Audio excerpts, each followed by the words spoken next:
we'll look at the pronunciation of the two TH sounds. The first is voiceless, which is th. The second is voiced, which is th. The voiceless TH sound is created by putting the tongue between the two sets of teeth and allowing air to flow through the mouth, like so.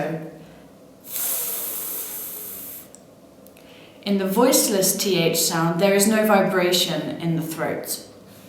Some example words containing the voiceless TH sound would be thank, 3, birthday, mouth, and bath.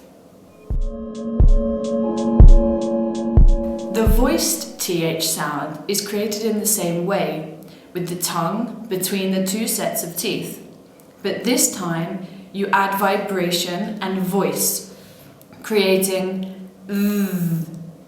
So in comparison, we have without voice th, and with voice th. Some example words with the voiced TH sound are that, they, father, brother, and smooth. So, to conclude today's lesson on TH sounds, the first is voiceless, where you simply pass air through the mouth. The other is the voiced, where you add vibration and voice. So, keep practicing the TH sounds, and thank you for watching.